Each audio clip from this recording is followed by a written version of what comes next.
Allez, Beshem Hashem Naaseh Venetzliach, Parashat Behar, Behukotai, 5783. C'est des parachiotes où il y a Baruch Hashem aussi beaucoup de mitzvot. On a l'habitude en ce moment de dire les mitzvot des parachiotes. C'est bien, il ne faut pas qu'on s'arrête. Dans la parashat Behar, combien de mitzvot on a?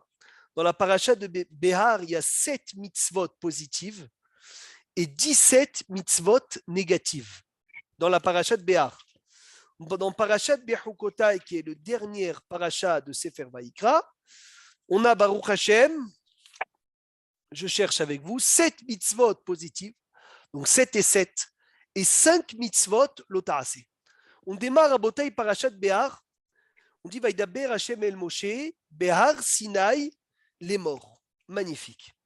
Hashem, il a parlé à Moshe, Behar Sinaï, et là il lui enseigne la mitzvah de la Shemitah. Et là, il vient, il lui enseigne la mitzvah de la Shemitah. Et Rashi demande la question, on peut ouvrir le Rashi. Ma inyan Shemitah et Tzel Har Sinaï. Pourquoi dans la mitzvah de la Shemitah, tu choisis de me dire Behar Sinaï? Pourquoi pas dans d'autres mitzvot? Vaïdaber Hashem el Moshe, Behar Sinaï les morts. Pourquoi Dafka, dans la Shemitah, tu me parles du Har Sinaï et pas des autres mitzvot? Alors Rashi détaille au nom du Midrash. Et la Mashmita, de même que la Shemitah, Nehemru, Klalotea, Vedikdukea, Misinaï, comme la Shemitah, tout a été enseigné au Har Sinaï, les détails, les précisions, les principes, Av Kulam, Nehemru, Klalotea, Vedikdukea, Misinaï. Ainsi, toutes les mitzvot Rabotai, tous les détails, depuis le plus grand principe au moindre petit détail, ça a été enseigné au Har Sinaï. Il a fait Méod. Ça, c'est ce que Rashi demande. Les Mefarshim demandent Rabotai sur Rashi. Ils disent pourquoi Hachem n'a pas choisi de détailler une autre mitzvah? Pourquoi la mitzvah de la Shemitah? Tu aurais pu détailler une autre mitzvah. Tu aurais pu détailler Shabbat et dire Vaïdaber Hachem el Moshe, Behar Sinaï les morts, et après m'enseigner le Shabbat. Et dire comme le Shabbat a été détaillé, tous les principes au Har Sinaï, ainsi tout a été détaillé. Donc on voit de là qu'il y a un lien entre la Shemitah et le Har Sinaï. Et je vais vous le donner rapidement, mais c'est extraordinaire. Le Midrash dit, quelqu'un qui garde la Shemitah est considéré comme un malach. Quelqu'un qui a la force de venir et de garder la Shemitah, la Gemara elle dit, de voir son champ, de voir son travail, efker, abandonné. Pourquoi? Parce que Hachem lui a dit d'abandonner. D'avoir cette force, Rabotai, de venir et de rendre tout efker, parce que Hachem il m'a dit de ne pas travailler 1 an. Eh bien, cette force-là, c'est une force d'ange. Et un homme qui est arrivé à ce niveau-là, il est arrivé au niveau des hommes qui ont dit Naaseh Venishma au Har Sinaï. C'est ça la profondeur du lien qu'il y a entre quoi? Entre la Shemitah et le Har Sinaï. Le lien qui est entre la Shemitah et le Har Sinaï, c'est que lorsque le Ham Israël au Har Sinaï, Rabotai, c'est bientôt Matan Torah. C'est bientôt, on est à 2 semaines de Matan Torah. Quand le Ham Israël au Har Sinaï, ils ont dit Naaseh Venishma, les anges, ils ont dit, qui a dévoilé ce secret aux hommes? Mais ce secret-là de Naaseh Venishma, c'est que les anges qui l'utilisent. Et bien pourtant, au Matan Torah, on est arrivé au niveau de Malachim, au niveau d'anges. Et bien sachez-le que celui qui garde la Shemitah est aussi au niveau d'un malach. Je peux vous citer beaucoup de Gmarot extraordinaires qui parlent, c'est quoi l'effort d'un homme, l'effort énorme d'un homme qui a travaillé pendant 6 ans et qui voit son champ la 7e année dévalisé par tout le monde. Parce que la Shemitah, Rabotai, tu viens et tu dois ouvrir la porte à tout le monde. Tout celui qui vient, il doit rentrer, il mange. Et un, il prend, et deuxième, il prend, et troisième, il prend. Et donc, ça veut dire que les gens, ils sont en train de te dévaliser ton champ. Et tu te tiens et tu te tais. Tu n'as pas le droit de fermer la porte. Tu n'as pas le droit d'écrire domaine privé. Cette force-là de donner ce que tu as comme argent, qui est comme la vie, Rabotai, c'est comme si tu te sacrifiais pour Hachem. Tu vas me dire d'où tu sors ça? Eh bien, écoutez bien, je passe dans la paracha du voleur. Je vous demande une question. Quelqu'un qui vient et qui trouve un voleur chez lui à la maison en train de cambrioler sa maison. Et il le tue. Est-ce que l'homme qui a tué le voleur est coupable de mort?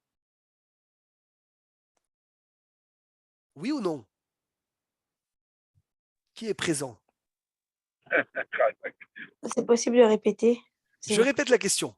Celui qui vient et qui trouve un voleur en train de le cambrioler chez lui, que Dieu nous en préserve, et il le tue, encore plus que Dieu nous en préserve, est-ce que cet homme-là est coupable de mort ou pas? S'il n'est pas armé, l'autre, il est venu que pour Il voler, n'est et pas lui, il est coupable armé. de mort. Il n'est pas armé. Moi, je dirais, il est coupable de mort. Non, il n'est Eh pas ben, coupable de mort. Non, non.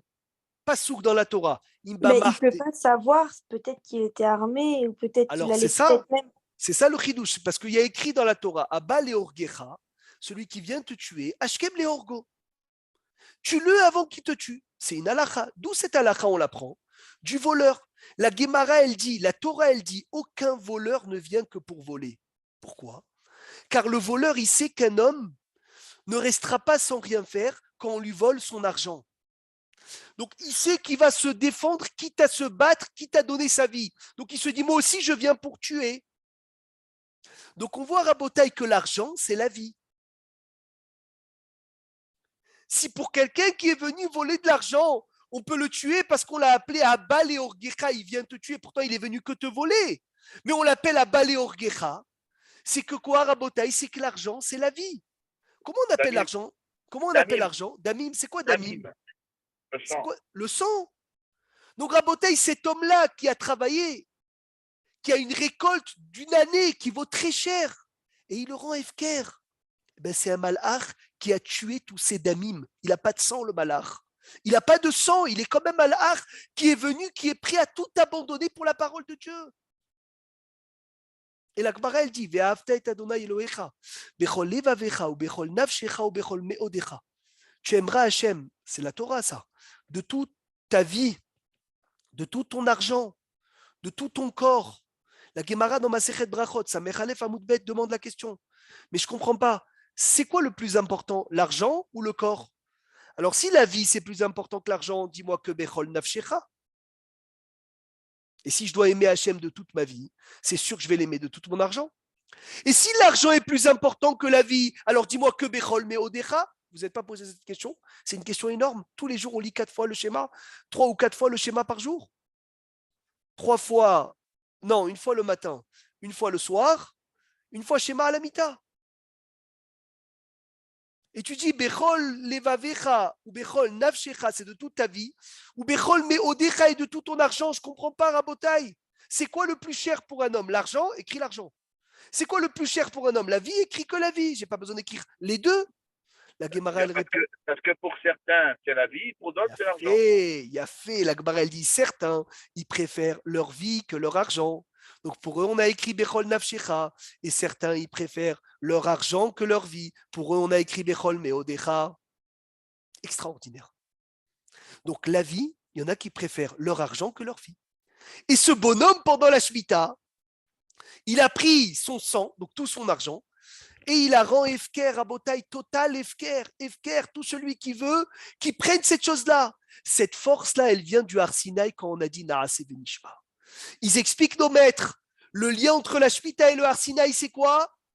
C'est que pour faire la Shemitah, il faut être au niveau des Juifs avant Matan Torah, qui sont venus et qui ont dit Naaseh Benishma et qui sont montés à la Darga d'Anosh. Maintenant, écoutez bien Sefer HaChinour et le Kliyakar, extraordinaire.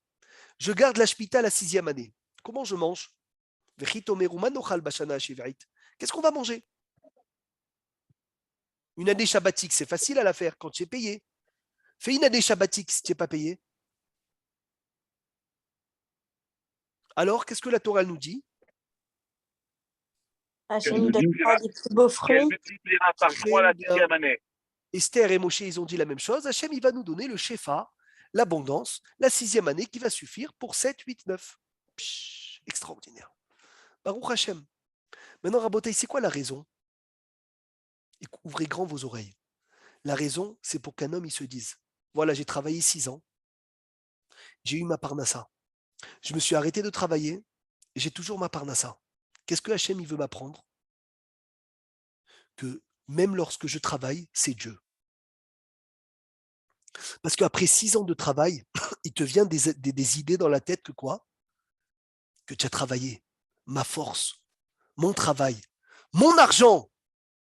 Et 6 ans, Rabotaï, c'est 2 hazaka. c'est 2 fois 3 ans. Donc, quand un homme, une femme, elle a fait une carrière, ou une personne a fait une carrière de 6 ans, d'un coup, il te vient au cœur dire, oh, 6 ans de travail, Johan, 6 ans quand même, Baruch Hashem, la société, merveilleuse, ça commence à te monter des idées d'orgueil. Hachem, il te dit, écoute-moi bien, tu vas arrêter 1 an. Stop tout. Et là, tu t'arrêtes de travailler, tu dis, Hachem, mais comment je fais? Et après la fin de l'année, tu dis, mais Ribono Shalom, mais rien n'a changé. Ah, ça veut dire que même les 6 ans, en fait, ce que je travaillais, c'est que parce que Dieu, il a dit à Adam Arishon, avec la sueur de ton front, tu mangeras du pain. Et dans ce cas, pourquoi ça s'applique que au champ et pas dans tous les autres travaux? Il faut savoir qu'à l'époque, Esther, la majorité des gens, c'était des agriculteurs. Donc il y avait ce travail, c'était Berikar, ce travail. Mais sache-le que dans tous les travaux, et on verra même à la fin de Bechukotai, sur le maaser, il y a le maaser des animaux, il y a le maaser des fruits, de partout, il y a le inyan de te dire, c'est pas toi, c'est Hachem. Et après 6 ans, il te vient des pensées comme ça, Hasve Shalom, de venir et de dire, ah, c'est moi. Alors Hachem, il t'apprend, il te dit, je vais t'apprendre que c'est pas toi. Même quand tu ne travailles pas, ça ne change rien. Et c'est ça tout le chidouche. Maintenant, je passe, après la Shemitah, il y a le Yovel. C'est quoi le Yovel? C'est après 7 Shmitot. Je ne sais pas, mais je crois. Juste, Oui. qu'est-ce qu'il faisait la 7e année s'il ne travaillait pas? Moi, une journée sans travailler, c'est impossible. Ils étudiaient la Torah toute la journée. Wow. Toute la journée, ils étudiaient la Torah. C'est magnifique. Parce que tu sais combien de mois de travail il y avait dans le champ? Il y avait 2 mois de travail. Le mois de Nissan et le mois de Tishri. Tishri, il plantait, Nissan, il récoltait. C'était les 2 plus gros mois de l'année. Rava, il disait à ses élèves, Masechet Brachot, page 35b, Rava, il disait à ses élèves, Tishri, Nissan, je ne veux pas que vous venez au Beth Midrash, je ne veux pas que vous étudiez. Je veux que vous travaillez à fond 2 mois par an dans le champ pour que vous êtes tranquille dans votre tête toute l'année. Donc, si tu travaillais 2 mois par an dans le champ, au bout de 6 ans, ça faisait combien? 1 an. Donc, après 6 ans, Hachem, il te dit, voilà, rattrape tous les mois où tu as travaillé dans le champ. Et tu vas étudier la Torah tranquillement. Et enfin, le travail, c'est la malédiction. Le travail. Bravo. Oui, Nahon, il y a un besoin, Philippe, de travailler. Je ne dis pas qu'il n'y a pas de besoin. Oui, la malédiction, parce qu'on travaille à cause de Adam Arishon. Excellent. Exactement. C'est pour ça que le monde est à l'envers maintenant. Il y a fait Méod. Ce que tu dis, c'est vrai, mais je veux te dire que la Shemitah, elle vient m'apprendre que moi, je suis une marionnette. Hachem, il veut faire autre chose, me donner autrement, il va me donner autrement. Il veut me dire demain, ne travaille pas, je ne travaille pas. Il me dit demain, va travailler 12 heures, je vais travailler 12 heures. Le médicament, quand tu le prends, le médicament, n'oubliez pas, Rabotai, Mishtaboura, il dit qu'un homme ne fasse pas la gaffe de dire le médicament, il me guérit, Hasve Shalom. C'est pour ça qu'il y a la tfila du médecin. C'est pour ça qu'il y a la prière avant de faire un soin médical. C'est dans Shulchan Aruch, avant de faire une prise de sang. C'est écrit, on dit et après la prise de sang, on dit la même chose avant une opération, la même chose avant de prendre un médicament. Pourquoi on dit ces choses-là? Pour venir nous apprendre que ce n'est pas le médicament qui guérit, c'est Hachem qui guérit. Et si Hachem me demandait de prendre autre chose, j'aurais pris autre chose. Aujourd'hui, Hachem, il dit Verapo Irapé. Il a donné la force, la permission au médecin de guérir. Alors j'écoute le médecin. Donc c'est ça que c'est Mehazek. Et ce rizouk-là, Rabotai, on l'a dans Parashat Behar, Bechukotai. Dans Parashat Behar, on a après le Yovel, on a après le Issour de Onaa, et ça c'est extraordinaire, on peut en parler des heures, c'est les arnaques, l'interdit d'arnaquer, Rabotai, quelqu'un se trouve dans notre Parashat. Hasve Shalom, de dire quelque chose de mal, de dire à quelqu'un qui veut vendre sa maison, c'est brade-là, parce qu'après il veut l'acheter derrière, que Dieu nous en préserve, ou de dire quelque chose à quelqu'un pour qu'il puisse, pour faire tourner une vente. Onaat devarim, il y a onaat mamon, onaat varim, la Gemara dit fais attention à la onaa avec ta femme. Il y a plein de choses. Et dans Bechukotai, on parle des malédictions et des bénédictions. Et la Gemara, elle dit, Ezra a instauré pour le Ham Israël, où ils sont les 2 fois où il y a des malédictions dans la Torah? Kitavo. Oh, Kitavo dans Devarim. Et la deuxième fois, c'est quoi? Enfin, la première fois.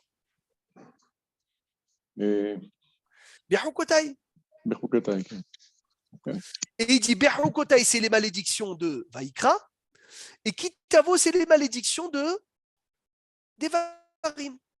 La Gemara, elle dit Ezra a instauré pour le Ham Israël qu'ils lisent les klalotes de Kitavo avant Rosh Hashanah et qu'ils lisent les klalotes de Be'hukotai avant Shavuot. Pourquoi? Pour accomplir Tichle Shana, que l'année se termine, Vekilelotea, et ses malédictions. La Gemara, elle dit ça, je veux bien pour Devarim, c'est avant Rosh Hashanah. Mais Shavuot, c'est pas Rosh Hashanah. La Gemara, elle dit non, Shavuot, Maurice, c'est Rosh Hashanah pour les fruits de l'arbre.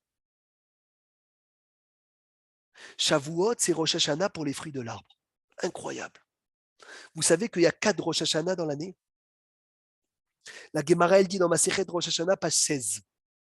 Ouvrez grand vos oreilles, celui qui peut noter, il a gagné. Arba'a prakim haolam nidon. Le monde est jugé dans 4 périodes. Pessah, Hachem y juge la récolte. Sukkot, Hachem y juge quoi? Les pluies, la parnassa, les pluies. Les pluies, Hazak. Rosh Hashanah, Hachem y juge L'homme, toute la matérialité de l'homme. Excellent. Kol baeolam ovrim lefanav kivdemeron mi yehye ou mi yamut mi berkitso mi lo berkitso. Et Shavuot, on est jugé sur les fruits de l'arbre. Il dit le Shla Akadosh, ouvrez grand vos oreilles. Shavuot, c'est le jour du jugement de la spiritualité d'un homme. Combien de Torah tu vas pouvoir produire cette année? Hachem le décrète à Shavuot. Donc c'est un vrai Rosh Hashanah. C'est un vrai jour du jugement. Et il y a un Admour qui disait, moi j'ai plus peur de Shavuot que de Rosh Hashanah. Parce que Rosh Hashanah, Dieu juge le matériel, et Shavuot, Dieu juge le spirituel. Donc quand Ezra, il a instauré qu'on puisse lire les klalotes de Be'hukotai avant Shavuot, car Shavuot est un jour de Matan Torah. Shavuot, c'est le jour où Hachem il nous donne la Torah. Shavuot, c'est un jour où Hachem il va juger combien de fruits de Torah, de spiritualité tu vas pouvoir produire. Et donc, ça veut dire que les cours que tu es en train d'assister, là, Baruch Hashem, où Hachem te donne la possibilité d'assister, Baruch Hashem, au cours à Botaï, à Shavuot, Hachem l'a décrété. Hachem a décrété ça à Shavuot. Et Perot Haïlan, les fruits de l'arbre, l'arbre c'est la personne, et les fruits c'est les mitzvot et la Torah qu'on produit. D'où on sait que les fruits c'est les mitzvot, et l'ou devarim, shadam ochel perotehem barolamazé, perotehem, les fruits. Les fruits s'appellent les mitzvot. La Gemara, elle dit dans Sota, lorsqu'on ouvre, lorsqu'on trouve, c'est dans la Torah, c'est une paracha qui s'appelle Aigla Harufa. Lorsqu'on trouve un cadavre entre deux villes, on devait prendre une génisse et lui casser, la tuer sur une terre qui n'avait jamais ou qui ne donnera jamais de fruits, qui n'a pas été travaillée. Et la Gemara, elle dit, pourquoi on a choisi cet endroit? Parce que qu'elle vienne, la génisse, qu'elle n'a pas eu de fruits, elle va être tuée dans un endroit qui n'a pas donné de fruits. Et elle va pardonner sur un homme qu'on ne lui a pas laissé le temps de faire des fruits. La Gemara dit quoi? C'est quoi les fruits? C'est les enfants? La Gemara dit, ah, si c'est comme ça, alors pour un homme qui a déjà eu des enfants, on ne va pas faire là. Avec la Harufa, la Gemara dit, non, ce n'est pas des enfants. Les fruits, c'est les mitzvot et la Torah qu'un homme il peut produire. Les fruits, c'est des fruits spirituels. Donc, Al-Perot, Aïlan, Rabotaï, on s'approche de Shavuot. Et comme on s'approche de Shavuot, on est en train de parler de Shemitah, on est en train de parler de Har Sinai, on est en train de parler de que l'année se termine avec ses klalotes, parce que Ishtabah Shemolahad, on rentre dans un vrai Matan Torah. Et sachez une chose, que Shavuot, on le dit tous les ans, mais on va le répéter. On va peut-être le répéter même jusqu'à Shavuot. Mais on revit le don de la Torah. On revit le don de la Torah. C'est magnifique. Je crois que c'est pas jeudi soir qui arrive celui-là. Je crois que c'est jeudi soir prochain Shavuot que quelqu'un, c'est ça je crois. Hein. Je me suis pas trompé. Nachon.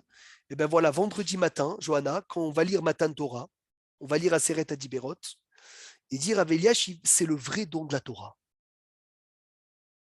Et la preuve, elle est magnifique dans le Kiddush, dans la Tfila, on ne dit pas Zecher les Matan Toratenu, on dit quoi? Qu'est-ce qu'on dit? Alors? Yom Matan Toratenu. Zman Matan Toratenu. Ça veut dire que c'est ma mâche de Matan Torah. Et un jour, une femme très malade est partie chez le Rav Eliashiv demander une bracha pour Refoua. Et c'était avant Shavuot. Alors le Rav Eliashiv lui a dit, vas-y, à la Torah, vas-y à la synagogue le jour de Shavuot. Tiens-toi dans la Ezrat Nashim, dans la salle des femmes, quand ils lisent Matan Torah, et pense fort à ta Refoua. Elle a fait comme ça, elle a guéri. Elle est revenue chez Rav Eliashiv, elle lui a dit, Rabbi, pourquoi? D'où vient cette ségoula? Il lui a dit, ma fille, tu crois vraiment que Matan Torah est passé? Matan Torah, c'est tous les ans à Shavuot. Et à Matan Torah, tous les malades ont guéri.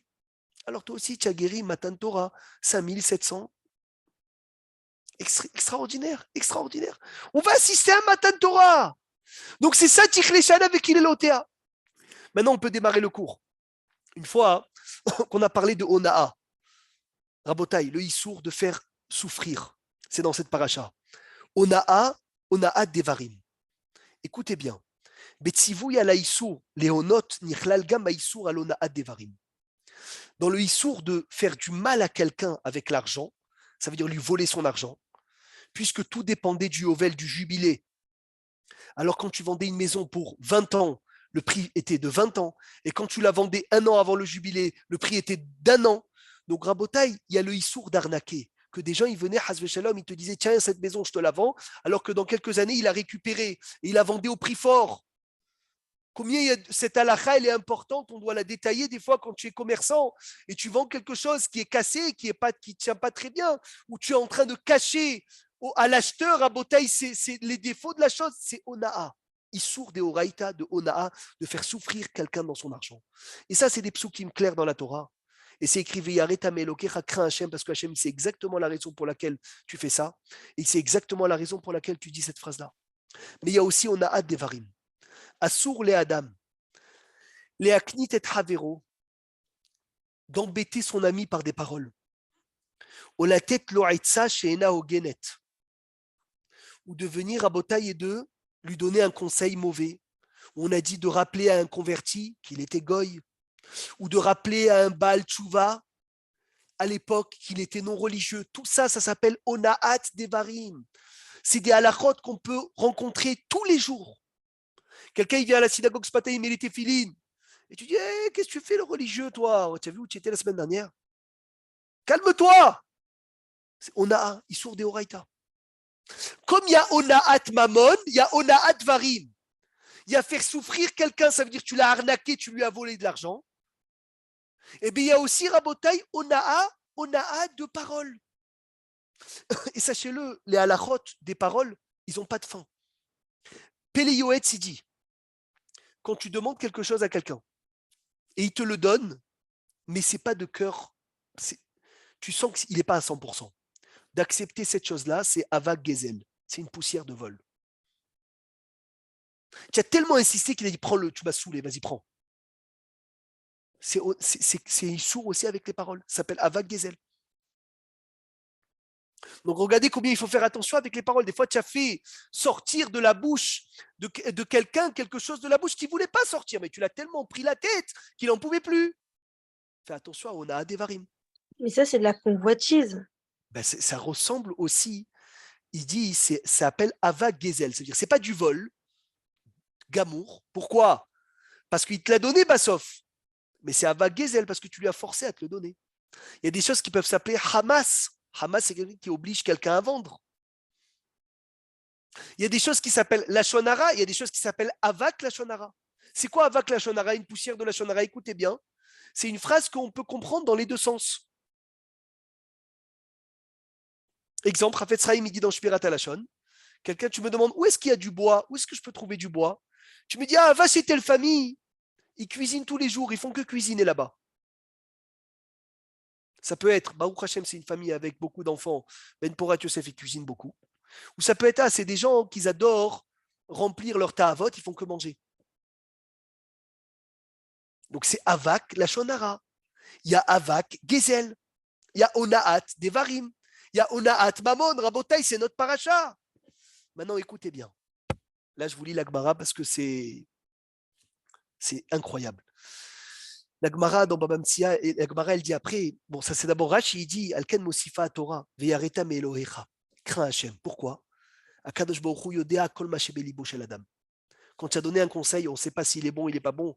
Tu vas pouvoir te couvrir devant tout le monde et dire ah, moi, je ne savais pas que l'immobilier, il allait cracher. Ah, moi, je ne savais pas que ça allait faire ça. J'ai donné un conseil, c'est tout. Dis-toi, peut-être tu ne savais pas.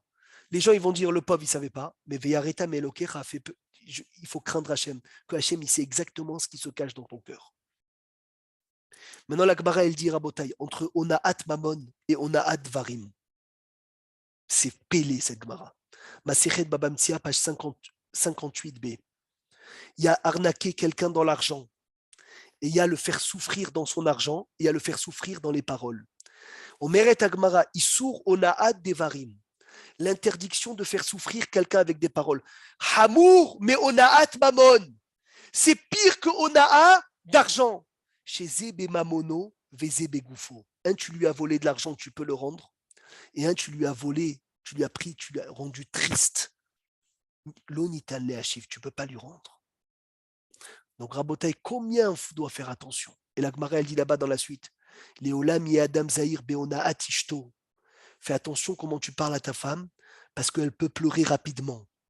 Et quelqu'un qui fait pleurer sa femme, que Dieu nous en préserve, c'est Onaat Dvarim. Onaa de paroles, ça veut dire il a fait souffrir avec des paroles. Et quand quelqu'un y pleure, c'est écrit que c'est très grave. On va pas citer plus.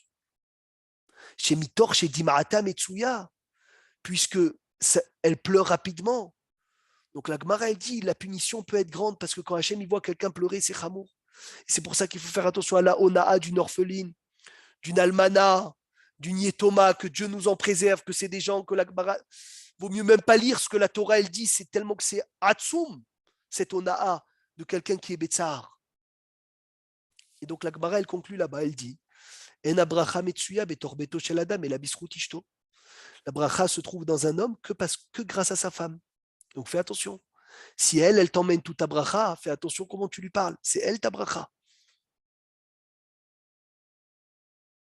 Donc combien on doit faire attention au Issour de Ona. Et puisqu'on est dans la semaine on est dans le Homer. On a passé Rabotai, l'Akba Homer. On a passé les élèves de Rabbi Akiva. On va trouver Rabbi Akiva dans la paracha. Mais là, je vous demande de bien suivre. Est-ce que vous avez tous votre Rumash devant vous? Parce qu'il va falloir suivre Be'ezrat Hashem, le Chumash. On va arriver aux 24 000 élèves de Rabbi Akiva. On va arriver à Rabbi Akiva. On verra comment cette période-là, elle est importante de réparer ses midot parce que c'est la seule façon de pouvoir recevoir la Torah comme il faut. La Gemara, elle dit 24 000 élèves, il avait Rabbi Akiva. Et ils sont tous décédés entre Pessah et Shavuot. Pourquoi? Parce qu'ils n'ont pas respecté lo nahavgu kavod zebazé. Les Mefarshim demandent pourquoi Dafka dans cette période entre Pessah et Shavuot, pourquoi ils ne sont pas morts à une autre période? Alors, nos sages répondent que dans cette période où on se prépare à recevoir la Torah, Hachem, il attend de nous essentiellement les midot. Hachem, il attend essentiellement de nous qu'on se répare. Pourquoi? Parce qu'avoir des mauvaises midot, c'est qu'on ne peut pas avoir un ustensile pour recevoir la Torah. La Gemara, elle dit dans Masechet Menachot, page Samechet Amoudbet, Rabbi Tarfon était assis dans le Beth Midrash et il a posé une grande question. Un élève, il est venu qui s'appelait Yehuda ben Nehemia. Il a répondu la réponse et il a fait taire Rabbi Tarfon. Et qu'il lui a donné tellement une belle réponse que Rabbi Tarfon s'est tué. Et la Gemara, elle dit, Yehuda ben Nehemia, il a souri. Il a souri, il était joyeux qu'il a fait taire Rabbi Tarfon. Rabbi Akiva, il est venu, il lui a dit, Yehuda, Tsahavu panecha. Yehuda, à quoi tu te réjouis que tu as fait taire un zaken? T'es miani, ça m'étonnerait une ta'arich yamim si tu vis longtemps. Incroyable, la Gemara, elle dit. Rabbi Yehuda bar Rabbi Ilaha, il est monté à Shavuot. Cette période, c'était entre Pessah et Shavuot. Il est arrivé à Shavuot, il a demandé les nouvelles de Yehuda ben Nehemia. Et ils ont dit, il est déjà parti de ce monde. Les Mefarshim ils disent Rabotai, pourquoi cette période d'Afka? Parce que cette période, c'est une période de jugement sur Ben Adam Lahavero. C'est une période de jugement sur Ben Adam Lahavero. C'est pour ça qu'on vient, on te parle des klalotes avant Matan Torah et des brachot avant Matan Torah, pour que tu te répares entre nous et notre ami. Alors venez, on rentre dans ce tsugia. Alors, Rabbi Akiva, vous savez que c'est celui qui est venu et qui a dit Et Hashem Elokecha tira, les rabot talmidei hachamim. Et Hashem ton Dieu, tu devras craindre. Le mot et, vous savez que chaque mot et dans la Torah, ils viennent pour inclure quelque chose.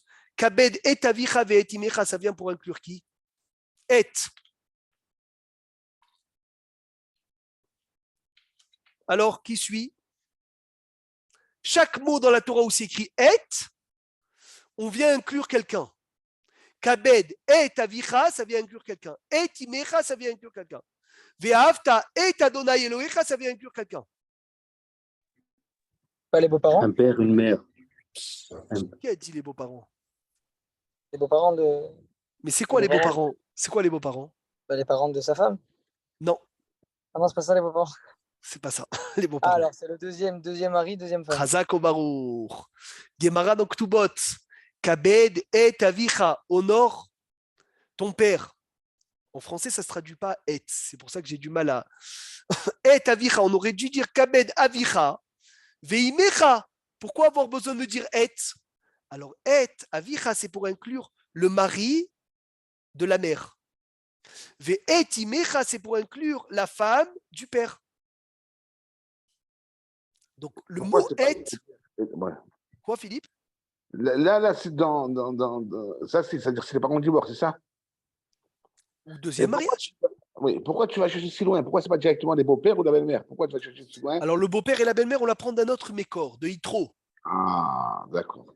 C'est pas de là-bas. Le vav, vet et avika, ve et imecha, le vav pour inclure le grand frère. Quand ton grand frère il monte à la Torah, il faut se lever. On doit le respecter, le grand frère. Même la grande sœur. Du vav. Un grand frère et une grande sœur, ils doivent dire au petit frère, tu dois me respecter du vav de la Torah de ve'et. Magnifique. Donc c'est pour vous dire à Botaï que chaque fois qu'il y a écrit et, on inclut quelqu'un. Birkat HaOreach, celui qui me trouve le Birkat HaOreach, d'où est-ce qu'on apprend la bracha de l'invité dans la Torah? Alors là, il a un cadeau. On lui offre. Abraham avec les anges? Non, d'un mot de la Torah en plus.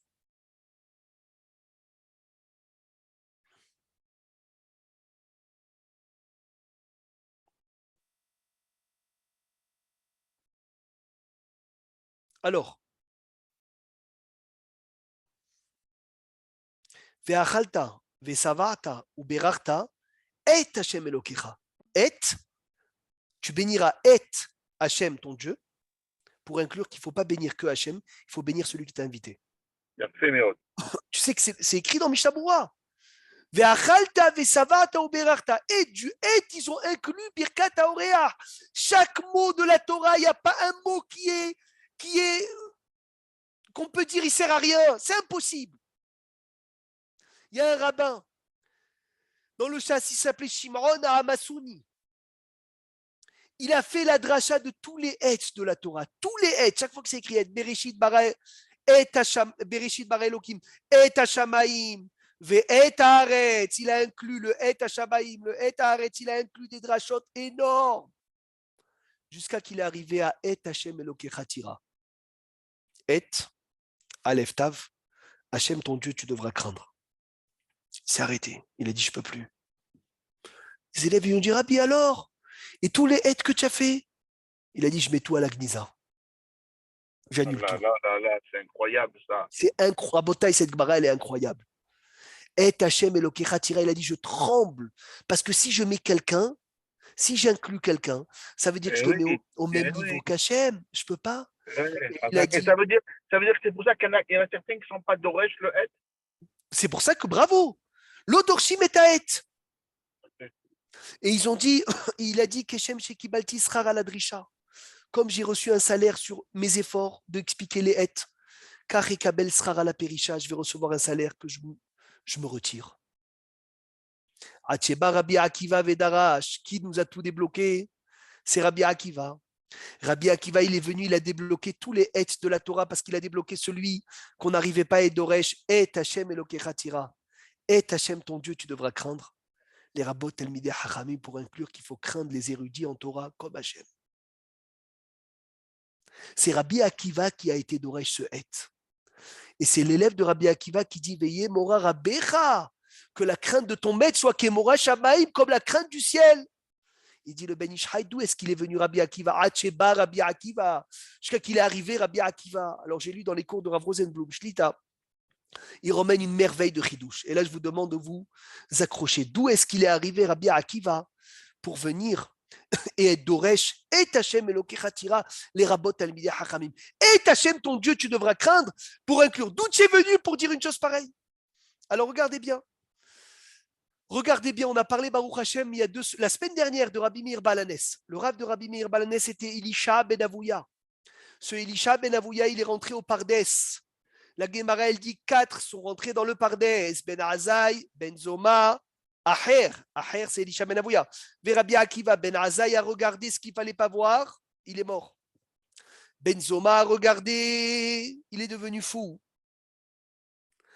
Aher, il a massacré le jardin. Kitsetz banetiot, ça veut dire il est arrivé à des mauvaises conclusions. Rabbi Akiva yatsa beshalom. Rabbi Akiva, c'est le seul qui est sorti en paix. On a dit, Elisha ben Avouya, il est monté, il a vu un ange qui s'appelait Mitatron, qui était assis et qui était en train d'écrire des mérites du peuple juif. Il a dit, attends, je ne comprends pas comment il est assis. Mais dans le ciel, aucun ange ne peut s'asseoir. Personne. Personne ne peut s'asseoir. Ah, s'il est assis, c'est peut-être qu'il y a 2 divinités. Dès qu'il a pensé à ça, Hachem, il a dit à Métatron, tu peux effacer tous ses mérites.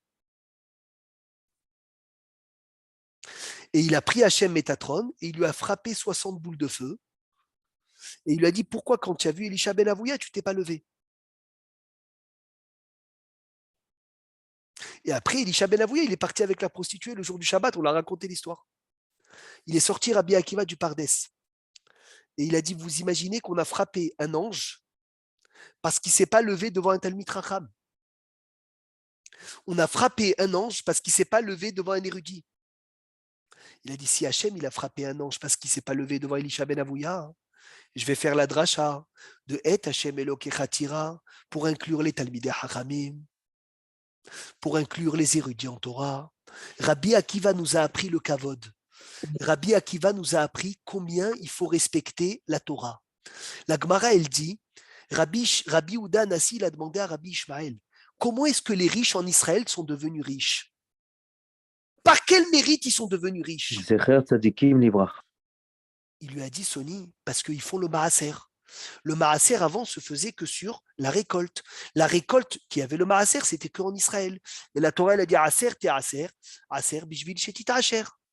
Il lui a dit, alors comment est-ce qu'à Babel, ils sont riches? Il n'y a pas de maaser là-bas à Babel, puisque la terre, la terre de Babel, il n'y a pas de maaser sur la terre de Babel. Il lui a dit, à Babel, parce qu'il respecte les Talmidei Chachamim. Et celui qui respecte la Torah, il s'enrichit. Il lui a dit, alors ceux du reste du monde, qui sont au fin fond du monde, il n'y a ni Talmid Chacham, ni Maaser. Il a dit, parce qu'ils font kavod au Shabbat.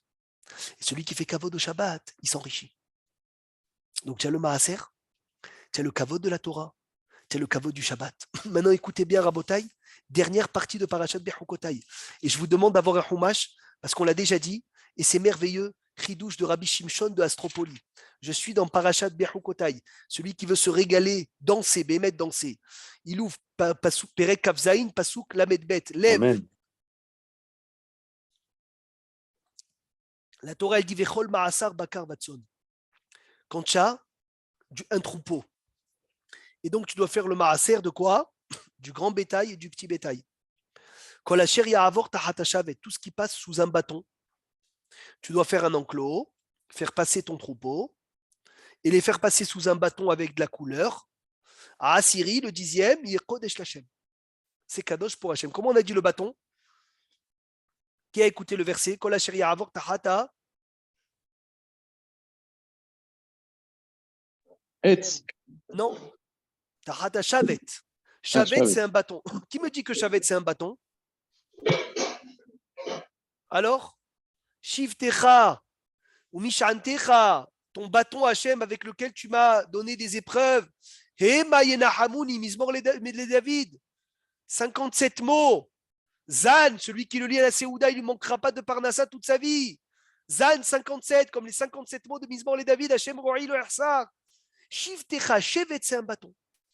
Vous savez que Rabbi Akiva, qu'on est en train de parler de lui, puisqu'on se prépare à Shavuot, et il nous apprend l'importance, Rabotai, l'importance de travailler ses midot.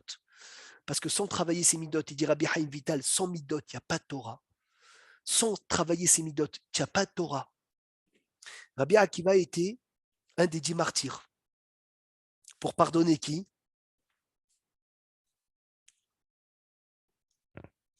Adam Arishon, non? Non.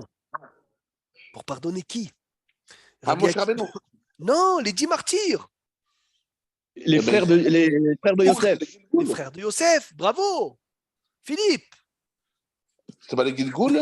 Ben oui, donc ils sont venus pardonner la vente de Yosef. D'accord? Mais Mechila, ils étaient combien à la vente? 9. 9, bravo. Pourquoi? Qui n'était pas là? Ben Yosef. Réhouven. Yosef et Réhouven. Et Benjamin. Et Binyamin, bravo. Razak. Donc il devrait avoir combien de martyrs? Et Hachem. 9. Et c'est qui le martyr qui ne devrait pas être martyr? C'est Rabbi Akiva qui descend. On a dit de Sisra, il descend d'Égoïm. Donc ça veut dire il descend de la royauté, mais de la royauté goy. Donc il ne devrait pas faire partie des martyrs. Il dit Rabbi Shimshon de Astropoli, qui était un Mekoubal Hatsoum, que lui aussi est mort al Kiddush Hashem. Rabbi Akiva est venu pour la participation de Dieu. Ça veut dire Dieu a pris 9 martyrs pour les 9 frères de Yosef. Et Dieu a pris Rabbi Akiva pour lui. Et tout ça se trouve où? Dans le Pasuk. Vechol, Maasar, Bakar, Vatson. Vechol, Rachetevot, Vechi, Lama. La Torah demande pourquoi? Maasar, Mem Aïn Shinresh, Met, Akiva, Sheaya, Roé, Bakar, Vatson. Pourquoi est-ce que Rabbi Akiva, qui était berger, est mort dans les 10 martyrs? Alors qu'il ne faisait pas, il ne devrait pas faire partie des 10 martyrs. Réponse. Kol Asher Avor, tous les martyrs qui sont passés, Tahata Shavet, c'était à la place de Shavet, c'est le bâton, maintenant c'est les Shvatim, c'est les tribus. Donc les martyrs à la place des tribus. Ah, Syrie, le 10e Rabbi Akiva, il est Kodesh Lachem. Rabbi Akiva, il est Kadosh entièrement pour Dieu. Et il dit le Hari, c'est ça le Sod, Yatsa Nishmato Be'ehad. Rabbi Akiva, quand il est décédé, il était en train de dire le mot Ehad du schéma. Et bien, Rabbi Akiva, quand il est décédé pour le Ehad qui est Hachem. On est bon? Je vais vous le lire dans les mots Rabotai si vous me dites que vous voulez dans les mots Vechol Maasar Bakar Vatson Kol Asher Ya'avor Tahat Hashavet Asiri Yekodesh Lachem Ita Beshem Arav Akadosh Rabbi Shimshon Meastropoli Asara Arugé Malchut, les 10 martyrs pour lesquels on doit penser quand on dit El Nekamot Adonai, El Nekamot Ophia, on doit penser aux 10 martyrs. Rabbi Masliach Mazouz il dit même de répéter 10 fois El Nekamot Hashem, El Nekamot Ophia, 10 fois comme les 10 martyrs. Vekacha Yaosé, Rabbi Masliach Mazouz, il répétait 10 fois El Nekamot Hashem, El Nekamot Ophia, comme les 10 martyrs. Il dit Asara Arugé Malchut, Keneged Asaret Ashvatim et Mchirat Yosef. Vekaché, Areayarak Teisha Ashvatim, il n'y avait que 9. Verak, des Shitful Hashem Itbarach Ibahem, ils ont associé Hashem avec eux. Rabbi Akiva ya keneged la Rabbi Akiva, c'est keneged la Shrina. Maintenant, écoutez ce qu'il dit Rabbi Haïm Vital. Écoutez bien. Il dit une chose de magnifique. Ou les fichach, inyan amidot, ararot, les mauvais traits de caractère, que quelqu'un ne se désespère pas quand il voit ça. On a tous des choses à travailler, attention. Hein. Mais c'est l'essentiel du travail pour recevoir la Torah. Il dit pourquoi est-ce que les midot ne sont pas écrites dans la Torah? Parce qu'on ne peut pas commencer à étudier la Torah avec des mauvaises midotes. Ça veut dire que les midotes, les mauvais traits de caractère, sont pires que des fautes. Comme ça, il dit Rabbi Haïm Vital. Je vous lis les mots. Amidat ararot kashim mina averot atzman. Meod. Les mauvais traits de caractère sont pires que quoi? sont pires que les avérotes eux-mêmes. Nous, on parle de Shabbat, Tfilin, Kashrut, Nida, mais la colère, l'orgueil, les mauvaises envies, le kaas, Akpada, les ta'avot, c'est pas moins grave, c'est même plus grave que ça. Tu vas me dire alors comment je vais étudier la Torah? Très simple, étudie la Torah, mais travaille tes midot. Un travail sur toi à la maison, un travail sur tes midot, ça vaut 100 cours de Torah. Et il dit Rabbi Eliaou, la piane est comme ça, on va finir.